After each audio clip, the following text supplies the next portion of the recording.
घने जंगल के बीचों बीच एक पुरानी सी गुफा थी जिस पर बेलें लिपटी थीं और चारों तरफ ऊंचे ऊंचे पेड़ खड़े थे। इस गुफा के अंदर एक पत्थर का चबूतरा था जिस पर मखमल की हरी चादर बिछी हुई रहती थी। उसी पर रखा था जंगल की जान, जंगल का दिल नाम का चमचमाता हीरा।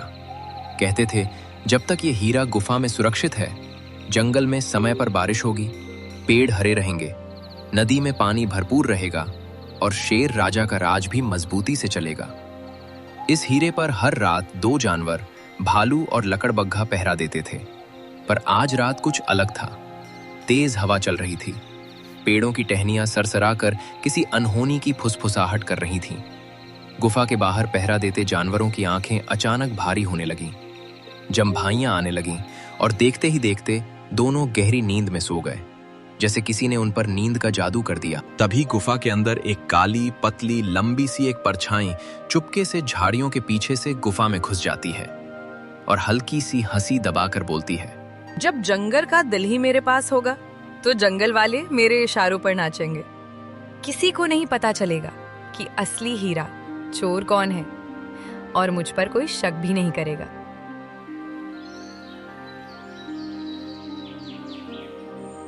सुबह की पहली किरणें पेड़ों की पत्तियों के बीच से छन छन कर नीचे आ रही थीं। पक्षी चहचहा रहे थे। जंगल के बीचों बीच से आ रहा था आज का हमारा हीरो, गप्पू गधा।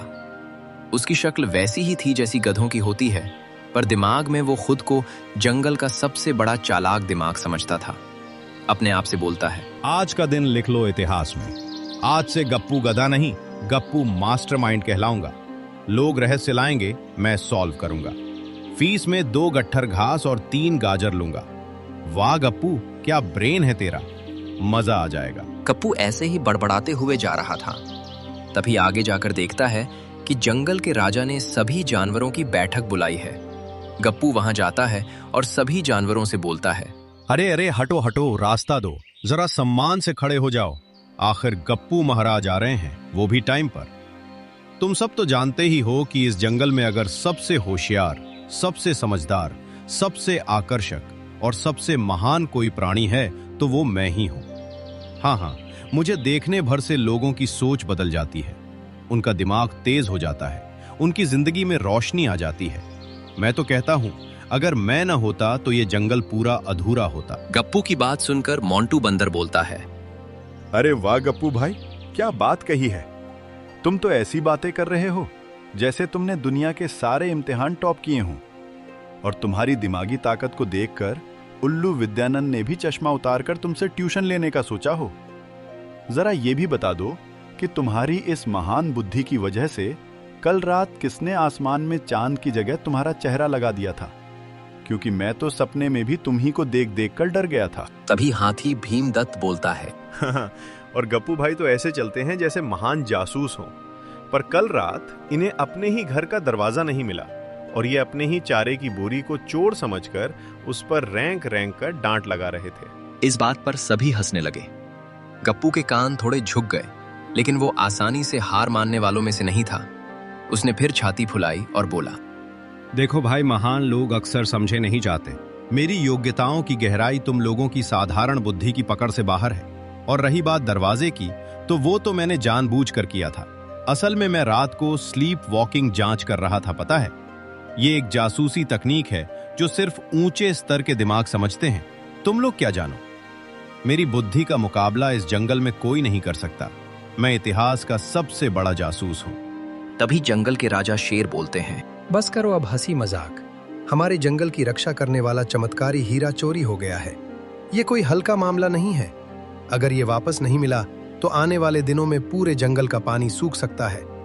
जंगल में महामारी आ जाएगी। हमें इस रहस्य का जल्द से जल्द पता लगाना होगा। जंगल के राजा आगे बोलते हैं, कल रात जब सब अपने अपने घरों में थे, तब किसी ने झील के बीच वाले चबूतरे से जंगल का दिल चुरा लिया।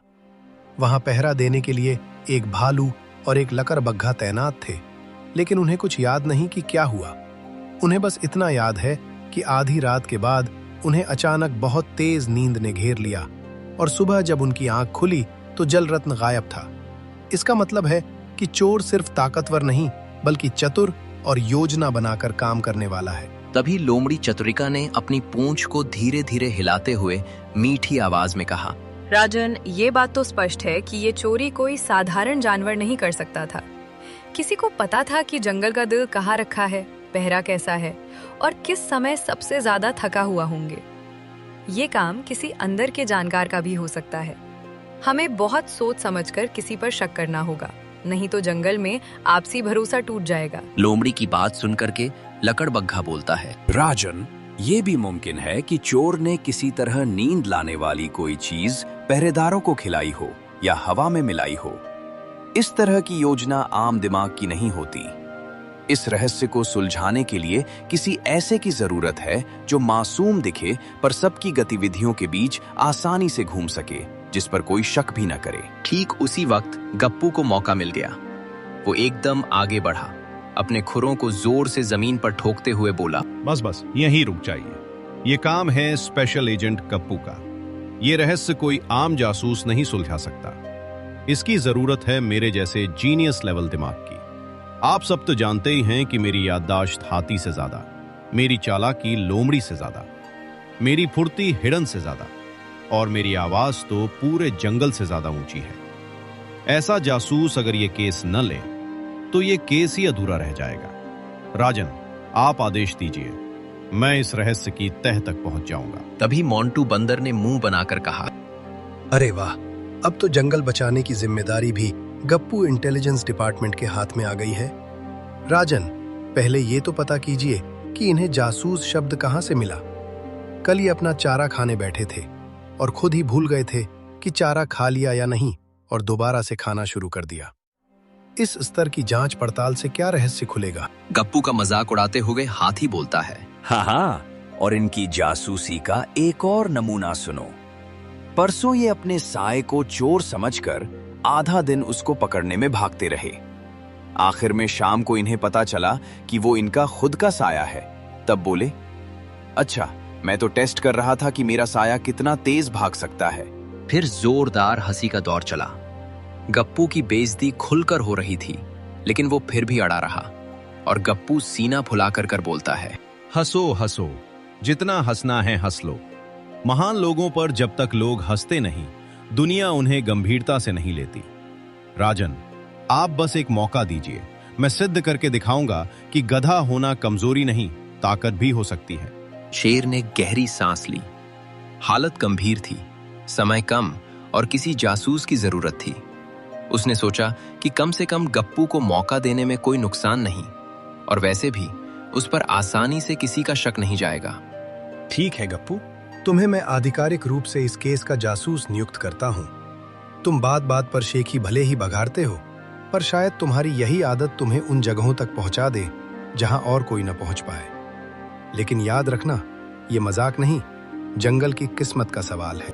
गप्पू ने सबसे पहले सोचा कि वो सबको ये दिखाए कि वो कितना प्रोफेशनल जासूस है। वो गुफा के पास पहुंचकर जोर से बोला, ये है अपराध स्थल। मेरी पैनी नजरें जमीन के हर दाने से सवाल करेंगी, हर पत्ता मेरी पूछताछ से कांप उठेगा और हर हवा का झोंका मुझे राज बताएगा। मुझसे कोई नहीं बच सकता, मैं हूं महान गप्पू। पास में ही खड़ा चुन्नू खरगोश गप्पू से बोलता है, गप्पू जी, मैंने तो कुछ नहीं किया, मैं तो बस दूर से देख रहा था। आप मुझे तो मत घूरिए ऐसे, मुझे तो अंधेरा भी डरावना लगता है, चोरी तो दूर की बात है। गप्पू ने आंखें सिकोड़ कर कहा, चुन्नू, तुम चिंता मत करो, मैं दुनिया का सबसे दयालु जासूस भी हूं। मैं किसी निर्दोष पर शक नहीं करता जब तक कि मुझे उसके ऊपर शक करने का सही कारण ना मिल जाए। और हां, वैसे भी तुम इतने छोटे हो कि इतना बड़ा हीरा उठाकर ले जाना तुम्हारे बस की बात नहीं। चुन्नू ने राहत की सांस ली, लेकिन बगल से बाघ ने बोला कि वाह गप्पू, क्या तार्किक निष्कर्ष निकाला है आपने। जो छोटा है वो भारी चीज नहीं उठा सकता। अगली बार ये बोलेंगे कि जो बड़ा है वो छोटी चीज नहीं उठा सकता, फिर कहेंगे तोता उड़ता है तो जमीन पर अपराध नहीं कर सकता। अरे भाई, ये जासूसी है या बच्चों वाला हिसाब किताब। गप्पू ने खाना पूर्ति के लिए थोड़ी मिट्टी सूंघी, पानी को घूरा, कुछ पत्तों को टटोला, फिर बहुत गंभीर आवाज में कहा, मैंने शुरुआती जांच में पता लगा लिया है कि चोर जमीन पर चलता है, पानी में नहीं रहता और हवाओं के सहारे अकेला नहीं उड़ता। यानी वो कोई मछली या सीधा सीधा हवा नहीं थी। अब इतना बड़ा खुलासा तो मैंने कर ही दिया है। मैं हूं दुनिया का सबसे महान जासूस गप्पू। गप्पू भाई, ये तो हम भी बिना जांच के सोच सकते थे। जल रत्न जमीन पर था तो कोई जमीन पर चलने वाला ही उसे चुराएगा ना। पर चाल ढाल को देखकर मैं ये जरूर कह सकता हूँ कि चोर फुर्तीला होगा और योजना बनाकर काम करने वाला होगा। गप्पू अंदर ही अंदर थोड़ा और हताश हुआ, लेकिन ऊपर से फिर शेखी बघारी और बोला, मैं तो बस शुरुआती रिपोर्ट दे रहा था। असली खुलासे तो मैं बाद में करूंगा, ताकि सबको सस्पेंस बना रहे। जांच के नाम पर गप्पू ने तय किया कि सबसे पहले वो लोमड़ी चतुरिका से बातचीत करेगा, क्योंकि वो दिमाग वाली जानवर समझी जाती थी। वो लोमड़ी के पास जा पहुंचा और जोर से बोला, ओ महान चतुरिका जी, जंगल की सबसे बुद्धिमान, सबसे आकर्षक, सबसे तीक्ष्ण दिमाग वाली और थोड़ी बहुत कम चालाक लेकिन फिर भी शातिर लोमड़ी जी, आपके सामने महान जासूस गप्पू हाजिर है। लोमड़ी ने मुस्कुराते हुए गप्पू से कहा, अरे वाह गप्पू जी, आप तो इतने बड़े बड़े विशेषणों के साथ मेरा परिचय करा रहे हैं कि अगर मैं खुद भी अपने बारे में सोचती तो इतना अच्छा ना सोच पाती। लेकिन आप खुद का परिचय जरा कम बढ़ा चढ़ा कर करते तो शायद लोग आपको ज्यादा गंभीरता से लेते। खैर, आइए बताइए, आज महान जासूस मुझ जैसी मामूली लोमड़ी के पास किस काम से आए हैं? मैं आपकी किस प्रकार से मदद कर सकती हूँ? गप्पू ने अपनी गंभीरता का नकाब पहनकर कहा, देखिए, मैं इस जंगल का आधिकारिक जासूस हूँ। झील से जल रत्न की चोरी हुई है और मुझे आपसे कुछ प्रश्न करने हैं। आप जैसे इंटेलिजेंट एलिमेंट को इग्नोर करना तो मेरी जासूसी की शान के खिलाफ है। आप कल रात कहाँ थी, क्या कर रही थी और किस किस से मिली, सब बताना होगा। चतुरिका ने थोड़ी देर उसे घूरा, फिर हंसकर बोली, वाह, सवाल तो फिल्मों वाले जासूसों की तरह कर रहे हैं आप। कल रात मैं अपने बिल में थी और रात का खाना खाने के बाद थोड़ी देर तारों को देख रही थी, फिर मैं सो गई। वैसे तुम कहाँ थे कल रात जासूस जी? कहीं ऐसा तो नहीं कि तुम ही नींद में घूमते घूमते झील तक पहुंच गए और कुछ उल्टा सीधा कर बैठे? लोमड़ी की बात सुनकर गप्पू घबरा गया, लेकिन अपने आप को संभालते हुए बोलता है, मैं तो अपने घर के पास गश्त कर रहा था। हाँ, जासूस की नींद तो वैसे भी कम होती है। मैं जंगल की सुरक्षा में लगा रहता हूं, समझी? मैं तो इतना सतर्क रहता हूं कि कभी कभी सपने में भी सुराग ढूंढता रहता हूं। गप्पू की बात सुनकर चतुरिका ने व्यंग से मुस्कुराते हुए कहा, अच्छा। पर जासूस गप्पू, अगर तुम सचमुच इस केस को सुलझाना चाहते हो तो एक बात याद रखना, जासूस उतना नहीं बोलते जितना सुनते हैं, और जो हर जगह अपनी तारीफ ही करता रहे, लोग उसे कम और उसका मजाक ज्यादा याद रखते हैं। समझ गए ना? ये सुनकर पहली बार गप्पू को अंदर थोड़ा चुभन महसूस हुई, पर उसने ऊपर से हंसकर कहा, आप चिंता मत कीजिए, मैं सब समझता हूँ। मैं बस लोगों का माहौल हल्का रखता हूँ, वरना मेरी असली गंभीरता तो ऐसी है कि अगर मैं खुलकर गंभीर हो जाऊं तो लोग डर जाएंगे। देखते हैं गप्पू, ये केस तुम्हें बड़ा मौका भी दे सकता है और बड़ी बेइज्जती भी। फैसला तुम्हारे हाथ में नहीं, तुम्हारे काम में है।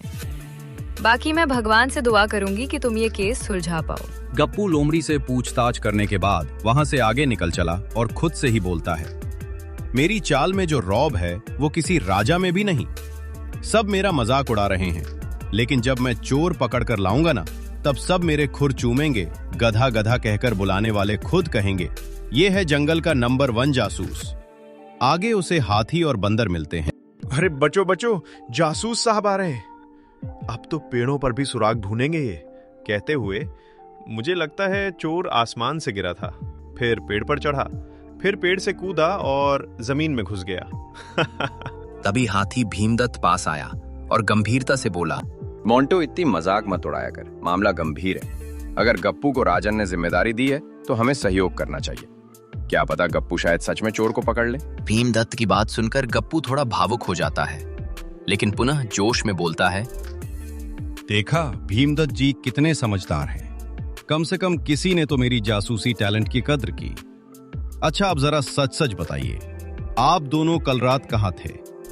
आखिर मामला जंगल के भविष्य का है। इस बात पर भीमदत्त ने गप्पू से बोला, मैं तो अपने परिवार के साथ नदी के किनारे था। पानी पीकर हमने रात का खाना खाया, फिर मैं वहीं एक पेड़ के नीचे सो गया। मेरी आदत है, एक बार सो जाऊं तो सुबह तक नहीं उठता। मेरी नींद इतनी गहरी होती है कि भूकंप आ जाए तो भी मुश्किल से आंख खुलती है। मंटू बंदर बोलता है। और मैं तो कल रात पेड़ों पर उछल कूद कर रहा था, पर झील की तरफ नहीं गया। मुझे पानी के पास रात में जाना वैसे भी अच्छा नहीं लगता। और वैसे जासूस जी, अगर मैं चोर होता तो क्या मैं खुद ही आपकी इतनी बेइज्जती करता? मैं तो उल्टा आपकी तारीफ करता ताकि आप मुझे शक ना करें। हाथी और बंदर की बात सुनकर गप्पू कुछ देर सोचता है, फिर बोलता है। मैं हर कोण से सोचता हूं मोंटू, तुम्हारी हर बात दिमाग में रखूंगा और भीमदत्त जी, आपकी गहरी नींद भी ध्यान में रखूंगा। कभी कभी चोर यही सोचकर वार करता है कि कौन कौन सोने में सबसे कमजोर है, या इतना मजबूत सोता है कि जाग ही नहीं सकता। गप्पू हाथी और खरगोश से बात करने के बाद दिन भर जंगल में घूमता रहा। घूमते घूमते उसे रात हो जाती है। गप्पू को खुद से बात करने की और खुद की तारीफ करने की आदत थी, इसलिए फिर वो अपने आप से बोलता है। देखो भाई, ऐसे होते हैं जासूस। बाकी सब अपने अपने घरों में सो रहे हैं और मैं अकेला जंगल की रक्षा में लगा हूं। अगर कोई कहानी लिखी जाएगी तो उसमें मेरा नाम सुनहरे अक्षरों में लिखा जाएगा, महान जासूस गप्पू। वाह, क्या नाम है। शायद आगे चलकर मेरे नाम पर कोई स्कूल, कोई सड़क या कोई जासूसी क्लास भी खुल जाए। उसी वक्त पास के पेड़ पर बैठे उल्लू विद्यानंद ने गहरी आवाज में कहा। गप्पू, अगर तुम आधी रात को भी सिर्फ अपनी तारीफ ही करते रहोगे तो तुम्हारे कानों तक बाहर की आवाजें कैसे पहुंचेंगी? जासूस कानों से सुनता ज्यादा है, अपनी आवाज से कमरा नहीं भरता। शांत रहो, हवा को सुनो, पत्तों को देखो, अपने आसपास के बदलाव पर ध्यान दो। गप्पू थोड़ी देर चुप हो गया, फिर उसने धीरे से कहा। विद्यानंद जी, मैं बस खुद को हिम्मत दे रहा था। सब मेरा मजाक उड़ाते हैं। अगर मैं खुद अपनी तारीफ ना करूं तो मुझे लगेगा कि मैं सचमुच किसी काम का नहीं हूं। उल्लू ने अपनी बड़ी आंखों से उसे देखा और बोला। हिम्मत और घमंड में फर्क होता है गप्पू। हिम्मत तुम्हें आगे बढ़ाती है, घमंड तुम्हें वहीं घुमाती रहता है जहां तुम पहले से फंसे हो। तुम जासूस हो, या कम से कम बनने की कोशिश कर रहे हो। अगर सचमुच बनना चाहते हो तो शांत मन से देखना सीखो, सुनना सीखो और सबसे जरूरी, खुद पर हंसना सीखो, पर खुद से भागना नहीं। ये शब्द गप्पू के दिल तक उतर गए। रात का आसमान शांत था, चारों ओर सन्नाटा था, और पहली बार गप्पू ने महसूस किया कि शायद वो दूसरों को जितना बेवकूफ लगता है, उसमें कुछ गलती उसकी खुद की भी है। इस बात से सबक लेकर गप्पू कई दिन और कई रात तक जंगल का पहरेदारी करता रहा। एक दिन उसने देखा कि लोमड़ी एक गुफा में जा रही है। गप्पू चुपचाप वहां पहुंच गया और देखता है कि जंगल का दिल मेरे पास है। सब लोग यहाँ वहाँ परेशान हैं, एक दूसरे पर आरोप लगाने में, लेकिन मुझ पर किसी का शक नहीं है। मैं सबको अपना गुलाम बना लूंगी और जंगल पर राज करूंगी। मुझे कोई भी नहीं रोक सकता। जंगल का राजा शेर भी मेरे आगे घुटने टेकेगा। बस मुझे डर है उस गद्दे गप्पू से, जो हमेशा यहाँ वहाँ घूमता रहता है जासूस बनकर। मुझे उस गद्दे से बचकर रहना होगा। अगर उसने मुझे यहाँ देख लिया तो मुसीबत हो जाएगी। ये बात सुनकर गप्पू सीधा जंगल के राजा शेर के पास आता है और बोलता है। महाराज, मैंने पता लगा लिया है कि जंगल का दिल किसके पास है। अगर आपको मेरी बातों पर यकीन नहीं है तो मेरे साथ चलिए। आपको सच्चाई का पता चल जाएगा कि असली चोर कौन है। गप्पू की बात सुनकर जंगल के राजा शेर बोलते हैं। ठीक है गप्पू, मैं तुम्हारे साथ चलूंगा, लेकिन एक बात याद रखना, ये हंसी मजाक की बात नहीं है। अगर वहां पर मुझे चोर नहीं दिखा तो हम तुम्हें मृत्यु दंड देंगे। हमने तुम्हारा बहुत हंसी मजाक देख लिया है। जब जंगल के महाराज गुफा के पास आकर देखते हैं तो उनकी आंखें खुली की खुली रह जाती हैं। सामने लोमड़ी थी जिसने जंगल का दिल चुराया था और मन ही मन बड़बड़ा रही होती है। अगले दिन जंगल में सभा बुलाई जाती है जहां पर जंगल के सारे जानवर आए होते हैं। तभी जंगल के राजा शेर बोलते हैं। तुमने जो पाप किया है उसको माफ नहीं किया जा सकता, लेकिन हम तुम्हारी बात सुनना चाहेंगे कि आखिर तुमने ऐसा क्यों किया। अगर कोई परेशानी थी तो हमसे बताती। अपनी सफाई में क्या कहना चाहोगी? महाराज की बात सुनकर लोमड़ी बोलती है। हाँ, हीरा मेरे पास है, मैंने ही लिया था। सुनते सुनते थक गई थी कि हीरे की वजह से सिर्फ राजा की ताकत है, जंगल उसकी सुनता है। मैंने सोचा अगर हीरा मेरे पास होगा तो शायद मैं भी सबको कंट्रोल कर सकूंगी। मैंने ये नहीं सोचा कि हीरा जाने से जंगल बीमार हो जाएगा। लोमड़ी आगे बोलती है। मैं मानती हूँ मीना, मैंने गलती की। हीरा छुपाने के बाद से ही मेरे दिल में डर बैठ गया।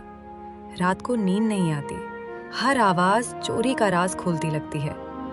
आज अगर गप्पू मुझे पकड़ लिया है तो शायद ये अच्छा है। अब मैं सच कहकर हल्का तो हो सकती हूँ। लोमड़ी, तुम्हारा अपराध बड़ा है, मगर तुम्हारा पछतावा भी सच्चा लग रहा है। और आने वाले कई दिनों तक बिना किसी घमंड के जंगल की सेवा करोगी, पेड़ लगाओगी, बीमारों की मदद करोगी, नदी साफ करोगी, ताकि जो भरोसा टूटा है वो धीरे धीरे फिर से बन सके। यही तुम्हारे पाप का प्रायश्चित है। और तुम गप्पू, पहले तुमने बड़ी मूर्खता की, पर बाद में उससे बड़ी समझदारी दिखाई। तुमने अपनी गलती मानी, किसी पर बिना सोचे आरोप नहीं लगाया, चुपचाप सबूत जुटाए और सच्चाई ईमानदारी से सबके सामने रख दी। तुम पहले मजाक का जासूस थे, अब सच का जासूस लगे। महाराज, पहले मैं खुद को सबसे चालाक समझता था, सोचता था कि मेरे दिमाग के आगे सब फेल। पर अब समझ आया, अकल दिखाने से नहीं, अकल सीखने से आती है। मैंने सीखा, बिना सोच समझे बोलना, बिना सबूत शक करना, हर बात में खुद को हीरो बनाना, ये सब बेवकूफी है। अगर आप सब मुझे माफ करें तो मैं वादा करता हूं, अब से मैं सिर्फ हंसने हंसाने वाला गधा नहीं, समझदार गधा बनने की कोशिश करूंगा। इस तरह जो गप्पू गधा पहले खुद को दिमाग का बादशाह समझकर हर जगह अपनी ही बेइज्जती करा लेता था, वही गप्पू अपनी गलती से सीखकर सच में समझदार बन गया। हीरा तो गुफा में वापस चला गया, पर असली हीरा गप्पू के दिल में चमकने लगा। वो हीरा था समझ, नम्रता और सच्चाई का। अब जब भी जंगल में कोई छोटा मोटा रहस्य होता, सब कहते, चलो गप्पू जासूस को बुलाते हैं, वो हमें हंसाएगा भी और सही रास्ता भी दिखाएगा। प्यारे दर्शकों, ऐसी ही मजेदार कहानियों के लिए हमारे चैनल को सब्सक्राइब करें और हमारे चैनल SG टून्स को ढेर सारा प्यार दीजिए। मिलते हैं अगले वीडियो में, तब तक के लिए अपना ख्याल रखें।